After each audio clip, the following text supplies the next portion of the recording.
Princess salon আর এই সেলুনে যারা আসবে সবাই প্রিন্স হয়ে যাবে। শাকিব খানের জনপ্রিয়তা ছেড়ে যাবে মামুন। আমার যত ফ্যান ফলোয়ার আছে তাদেরকে আমি সুন্দর করে তুলবো আমার প্রিন্স কাট সেলুন দিয়ে। আপনারা সবাই আপনাদের দোয়ায় মামুনকে রাখবেন।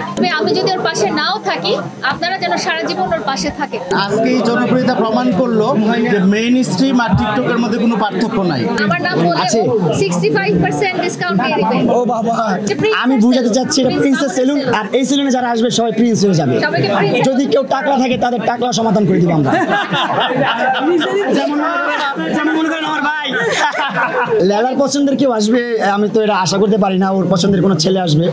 আসলেও তার জন্য 100 তার জন্য না, মানে আমার পছন্দের আমার ভাইরা আসতে পারে, আমার ফ্যানরা আসতে পারে, আমার ফলোয়াররা আসতে পারে। আমার নাম বলে 65% ডিসকাউন্ট দিয়ে দিবেন। ও বাবা, ঠিক আছে, এটাই দিয়ে দিব আমরা। আলোচনা থাকার জন্য তাকে ব্যবসা করে না।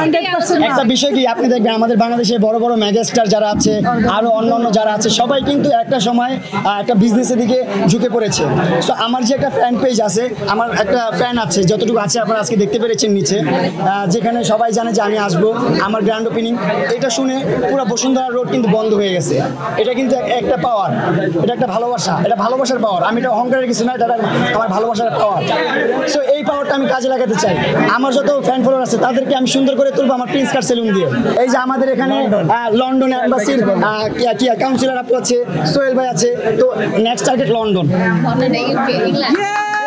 আজকে এই জনপ্রিয়তা প্রমাণ করলো যে মেইন স্ট্রিম আর টিকটকের মধ্যে কোনো পার্থক্য নাই। আমার মনে হয় সে শাকিব খানের জনপ্রিয়তা ছেড়ে যাবে মামুন, ইনশাআল্লাহ। ওর জন্য আমার ভালো লাগার ফিলিংস, ওর জন্য আমার রেসপেক্ট, ওর সাফল্যে হ্যাপি হয়ে আমি এসেছি, একজন মানুষ হিসেবে এসেছি। আর এছাড়া একজনের সাথে তো আমার এতদিন রিলেশন ছিল, সো হঠাৎ করে তো আমার ফিলিংস ওর জন্য উঠে যাবে না। সেই ফিলিংস থেকে এসেছি। আর ও নিজে আমাকে যে নিয়ে আসছে, ও বলেছে আমি তোমাকে নিয়ে আসবো, এটার পরে তো আর কথাই থাকে না। আসলে স্ট্যাটাসটা এইগুলো এখন আর নাই বলি না, বলে দেই স্ট্যাটাসটা দিয়েছি যে অনেকের মনে অনেক রকম কনফিউশন ছিল, সো কনফিউশনটা জাস্ট দূর করার জন্য। আমি মামুনের হয়ে বলতে চাই যে আপনারা সবাই আপনাদের দোয়ায় মামুনকে রাখবেন। ওর যখনই দরকার হবে, প্রয়োজন হবে, আমি যদি ওর পাশে নাও থাকি, আপনারা যেন সারা জীবন ওর পাশে থাকেন। সাহায্যের হাতটা যেন সারা জীবন ওর দিকে বাড়িয়ে রাখেন, এটাই আমার। আমি সারা জীবন থাকতে চাচ্ছি, এখন পরিস্থিতি অনেক রকম হইতে পারে।